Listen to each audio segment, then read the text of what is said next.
I will surrender my position as Empress. Chapter 9. Get a new assistant. From AudiNovel. It's my initial encounter with you since the wedding, Your Majesty. As the guest greeted her with a distinct tone, Adele responded with a smile.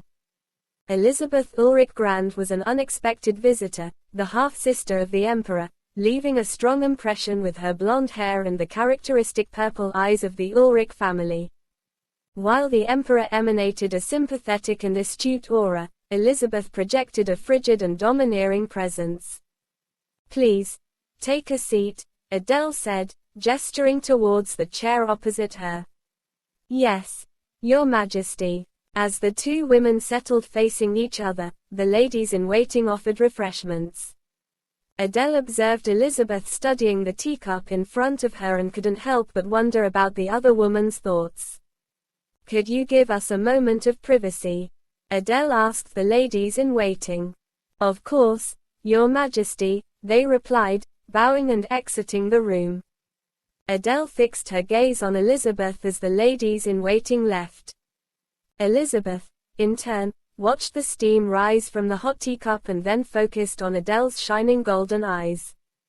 It was a sunny day, and the light streamed through the window, accentuating Adele's eyes, radiating with a bright, trapped glow. Is there something on my face? Adele asked. I apologize, Your Majesty. I was simply captivated by the beauty of your eyes. Please forgive my staring, Elizabeth replied, feeling embarrassed for having stared too long. My eyes have an unusual color. That's why they nicknamed me, Kotrov's Black Panther, back home. Of course, behind my back, Adele said with a smile.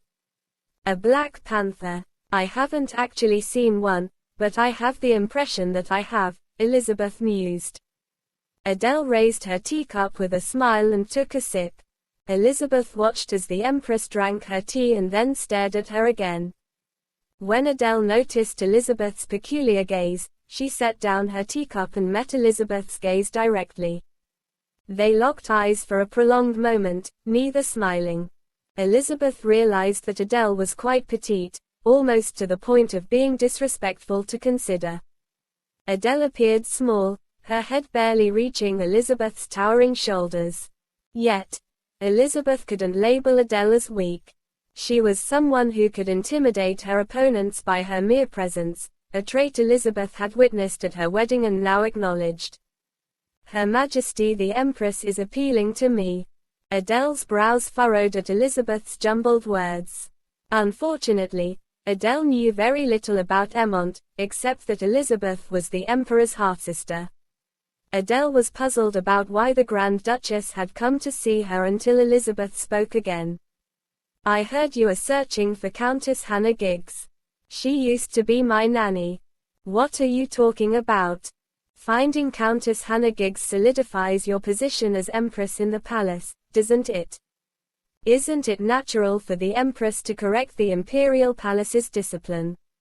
You are correct. You really should. However, it will not be easy, Elizabeth said, adding, the Emperor's favorite is Diane Poitiers, while Duke Auguste Ulrich Despun is backing her.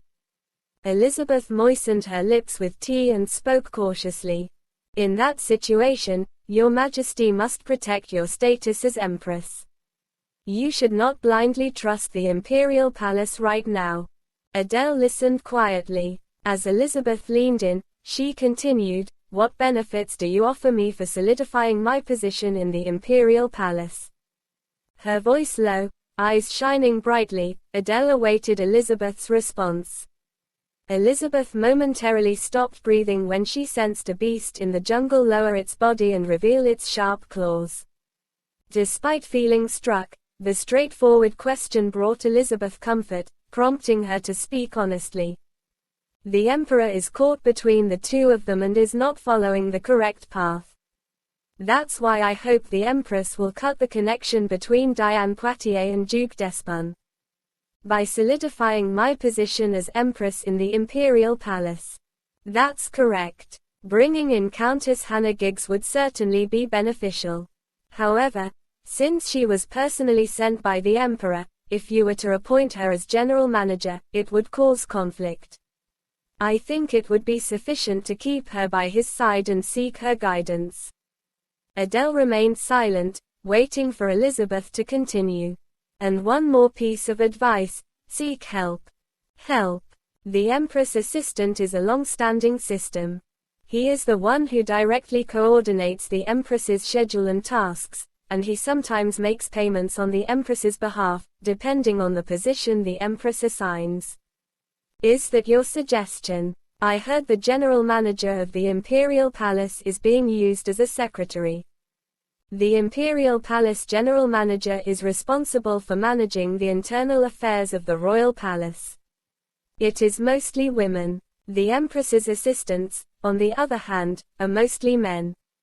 When my father, the former emperor, changed his mistress, my mother-in-law proudly increased the number of assistants. Adele burst out laughing. So, if the emperor has a concubine, I should have assistants, right? I'm not sure what the atmosphere is like at the Kotrov Imperial Palace, but momentum is more important than anything else here in Echmont. Elizabeth said before adding, I don't intend to compete. However, if the emperor remains silent after insulting Her Majesty in front of everyone, the nobility here will see Her Majesty as nothing more than the emperor's concubine. Echmont is a country that values strength and despises weakness. You must not lose. Adele wiped the smile from her lips and focused on Elizabeth's words. Elizabeth leaned closer to her empress as she sat down and listened attentively. Currently, the person who holds the real power here is Duke Despun. On the one hand, he controls the Order of Magic, while on the other, he uses Diane Poitiers to capture the emperor's heart. Do you think there won't be any opposing forces? Do you mean those who oppose him will respond to my call for help? Elizabeth nodded. For generations, the Empress assistants have been used as a means to check the Emperor's power. If only the meaning of government had been preserved, the people of Echmont would have ventured to replace it with a lesser word. Who would you recommend as an assistant if I bring one in?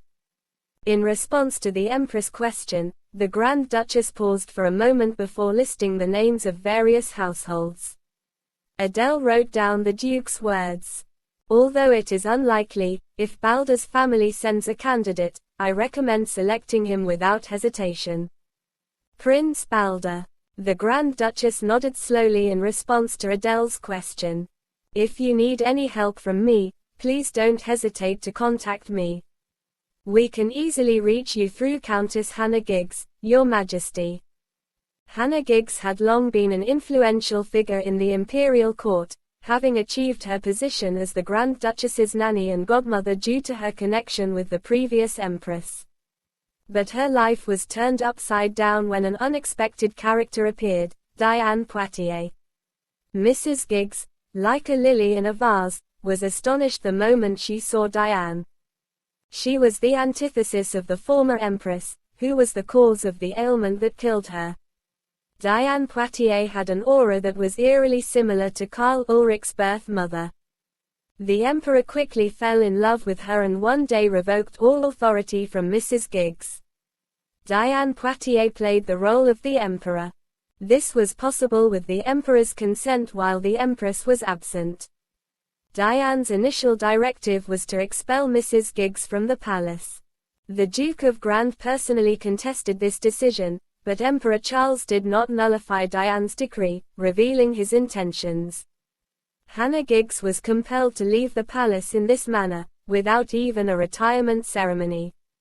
The outcry of the freshly crowned empress made the elderly lady, who had resigned in disgrace, feel like her heart was going to burst.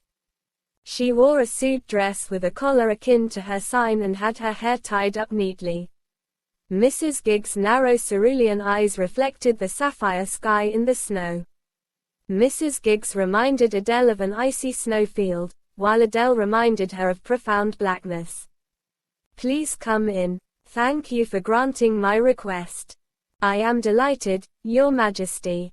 Mrs. Giggs was deferential to the Empress. Keep your head held high. As she gently raised her head, Mrs. Giggs examined the Empress's drawing room with her eyes. She felt a chill in her nose, and the corners of her eyes were burning, so she blinked quickly and swallowed her breath. This was her existence. Her rigidity and coolness, which had settled like frost on each of her deep and light wrinkles, were dissipating only because she had entered this area. Adele waited for the old lady to regain composure. Mrs. Giggs altered her expression and apologized to the Empress as she returned to reality. "I apologize, Your Majesty. It's been a long time since I've been here, so I'm moved." "It must be the same as the former Empress used it, right?" Mrs. Giggs asked, delicately sweeping the sofa. "I chose this sofa as well. However, because they are quite antiquated, Your Majesty, it seems that it is time to replace them." At that, Adele tilted her head and lifted her lips into a smile. Her captivating golden eyes curled long, and her cheeks lifted as her lips slanted like the lying moon. At the scene that drew everyone's attention, even Mrs. Giggs stared blankly at the Empress's face while Adele remained silent. "Would you mind leaving some of those items with Mrs. Giggs?" Adele asked her lady-in-waiting. "Oh, no need, Your Majesty," Mrs. Giggs immediately said. "Why not?" "Thank you, but His Majesty the Emperor will be dissatisfied." "Do you mean you're okay with it?" Mrs. Giggs raised her back, which had been tense even before the question, and placed her hand on her chest. "As I previously stated, Your Majesty the Empress, it is my pleasure." "I appreciate it. Do whatever you want me to do right now. I am capable of doing it." Adele stood up from her seat and nodded. She had intended to discuss the Imperial Palace Law series with Mrs. Giggs, but an unexpected event arose. The maid who was waiting outside gently knocked on the door and entered to inform the Empress of something. "Your Majesty, the dress I ordered recently has just arrived." "What's the matter?" "That is, there." After the maid hesitated for a long time, even Mrs. Giggs, who was sitting on the sofa, stood up with a frown on her face. "Don't be difficult, just say it clearly." The lady-in-waiting took a deep breath, as if determined, and then stated, "The Imperial Palace Finance Office said they couldn't pay for Your Majesty's garment." The Empress was angry and asked, "What?" She was so enraged that she thought a nut might jump out of her throat. Adele took a deep breath and pressed her tongue shut. "So my dress arrived, but the Imperial Palace Finance Office can't pay for it." The Empress closed her eyes and remained quiet for a moment. Her face appeared tranquil, yet the energy around her was threatening. When she opened her eyes, it revealed her wild golden eyes. The maid was afraid and bowed her head to avoid looking at the Empress. The Empress then turned her attention to Mrs. Giggs. Mrs. Giggs suggested that the Empress should handle the unpaid bill by paying it personally through the Empress Palace. She explained that if rumors of the unpaid bill were to spread, it could harm the Empress's reputation, and so it would be best to summon the person responsible to the palace to pay them and give them extra money in exchange for their silence. "There is no reason for Her Majesty to meet him in person." "Let me handle it," Mrs. Giggs offered. The Empress agreed and commanded, "Go find them." The maid replied, "Yes, Your Majesty." Adele quickly went to her room and retrieved her emergency money when the lady-in-waiting rushed out of the drawing room in a panic. Adele took out a gold bar and placed it in her silk pouch, her fingers turning pale from the weight of the purse. She muttered to herself, "Let's give it a try," her eyes brighter than gleaming gold. Hi. Want more? From AudiNovel. Subscribe.